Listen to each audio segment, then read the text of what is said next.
Jovens, eu sou o Marcelão e esse é o Jogos de Algo a Mais.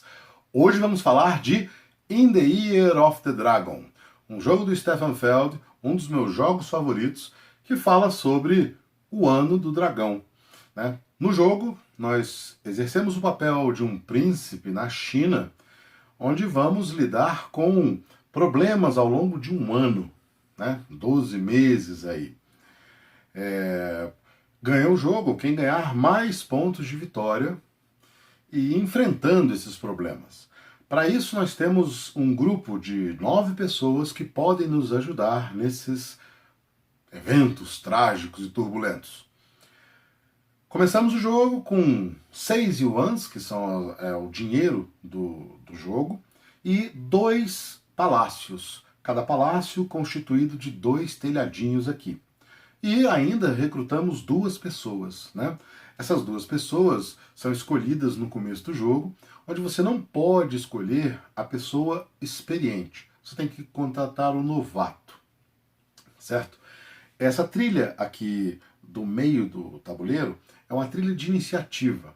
E cada vez que você contrata uma pessoa, você anda nessa trilha de iniciativa o número que está escrito nessa pessoa. Esses dragõezinhos são para definir os grupos de ações que você pode escolher, certo? As pessoas são... Você pode escolher aqui um fazendeiro jovem, ele te dá 1 saco de arroz, o experiente te dá 2. O curandeiro jovem, ele te cura 1 pessoa, o curandeiro experiente cura 2. O livreiro jovem te dá 2 pontos de vitória. O livreiro experiente te dá 3 pontos de vitória. Essas 3 pessoas aqui, não há distinção entre jovem e experiente. Então você tem aqui o banqueiro, que te dá 3 dinheiros, 3 yuans. O construtor, que vai permitir que você construa um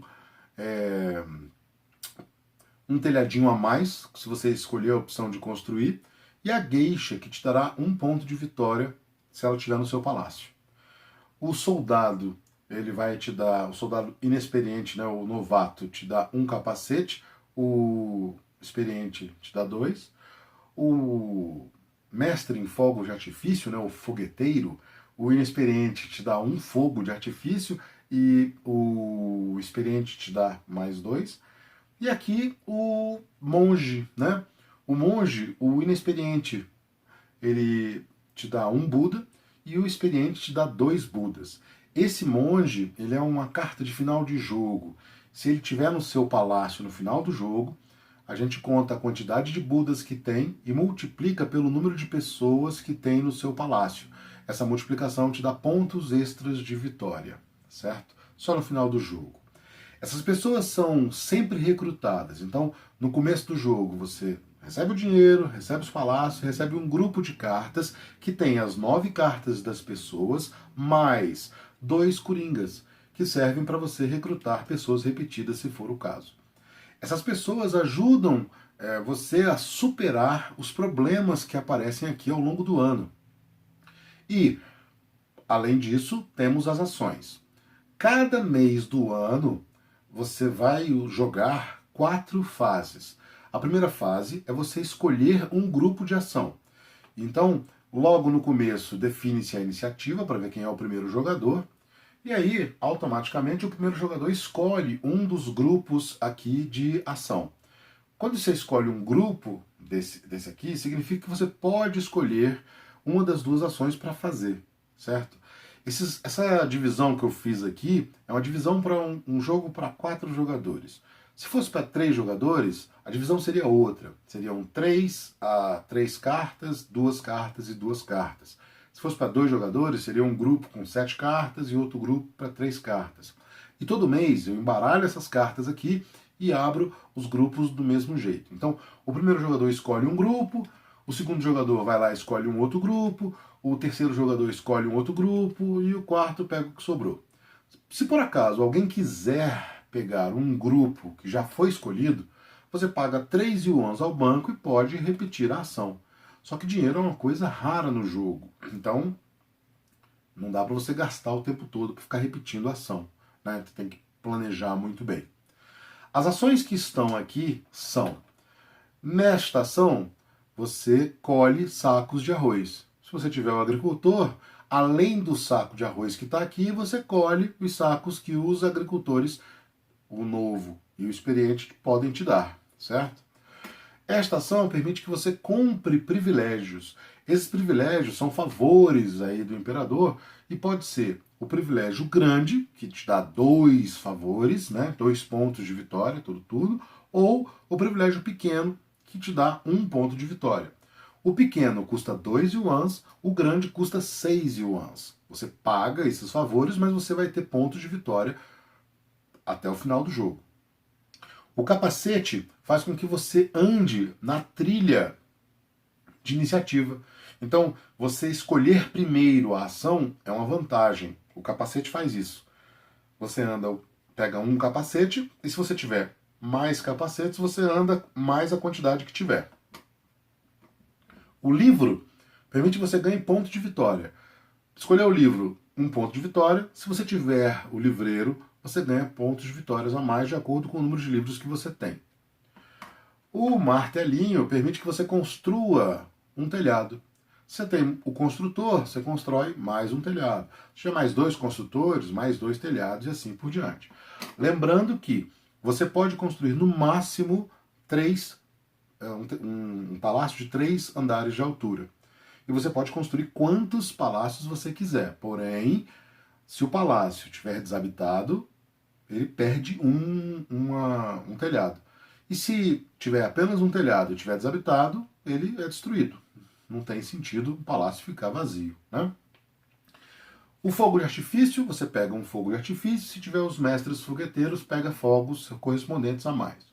E aqui o dinheiro. Você pega 2 dinheiros, e se você tiver o banqueiro, você pega 3 dinheiros a mais, certo?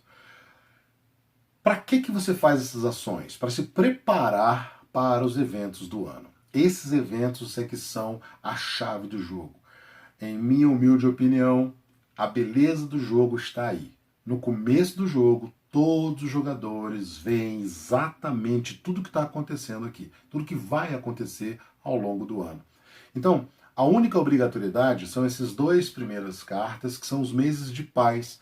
Então, os 2 primeiros meses não vai acontecer nada, não vai ter nenhum problema, você vai apenas escolher a ação, recrutar uma pessoa e executar a ação, contabilizar ponto de vitória e tá ok. Nenhum problema. A partir de então, você vai ter 10 meses onde você vai ter problema atrás de problema para resolver. E é bom que você se prepare porque vai ter problema. Então, no terceiro mês, acontece isso aqui. Por exemplo, aqui o imperador quer 4 yuans. Você tem que pagar um tributo de 4 yuans. Se você não tiver, você perde uma pessoa para cada yuan que você deixou de pagar. Então, ele cobra 4. Se você só tem 2, você vai ter que sacrificar 2 pessoas. Se você tem 3, você vai ter que sacrificar 1 pessoa. Aqui temos a seca. Na seca, você tem que pagar sacos de arroz para cada palácio. Você tem 2 palácios, você paga 2 sacos de arroz. Se você não tiver saco suficiente, você escolhe ver o palácio que você não alimentou e sacrifica uma pessoa daquele palácio. É triste, mas é a realidade, né? Aqui, você não tem que sacrificar ninguém. É o Festival de Fogos de Artifício. No Festival de Fogos de Artifício, quem tiver mais fogos de artifício ganha 6 pontos de vitória e sacrifica metade desses fogos. O segundo colocado ganha 3 pontos de vitória e também sacrifica metade. Mas não tem que sacrificar nenhuma pessoa.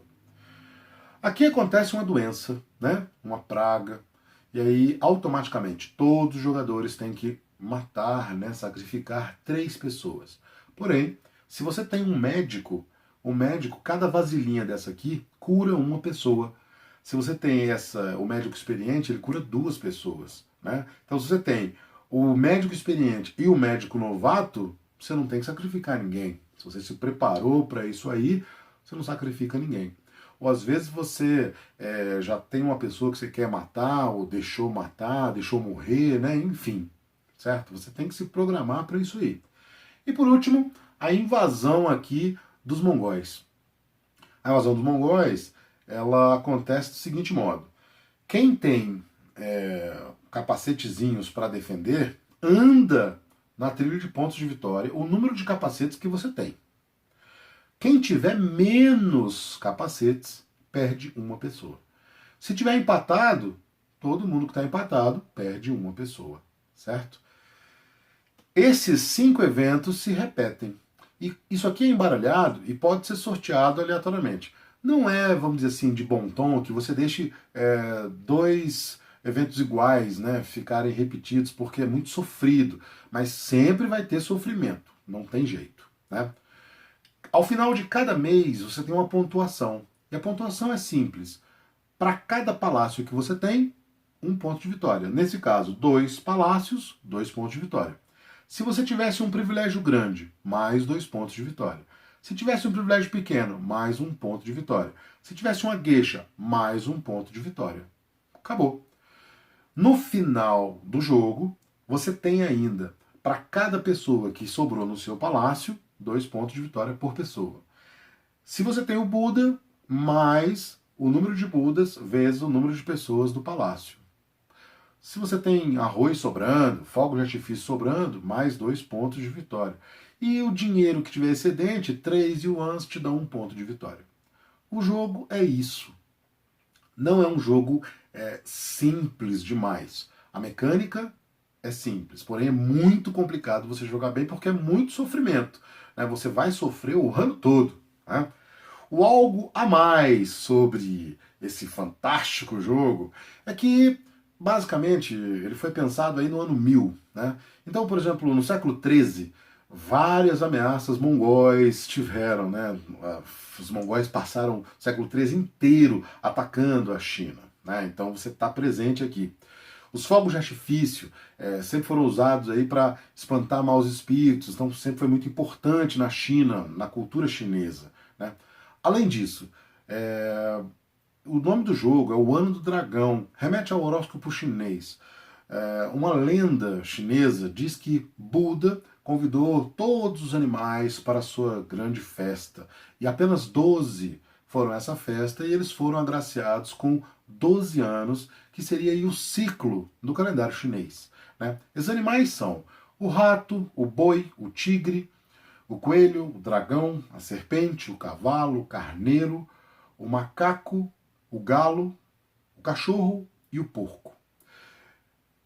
O ano passado, 2019, foi justamente o ano do porco. Esse ano, 2020, é o ano do rato. E, vamos dizer assim, de maneira fortuita, o ano do dragão é conhecido como o ano da boa sorte. Não para esse jogo, na verdade, que aqui só aconteceram coisas, vamos dizer assim, não tão sortudas assim. Se você gostou do jogo, gostou da história, dê o seu joinha, compartilhe com amigos. Sugestões e comentários são sempre bem-vindos. Até a próxima!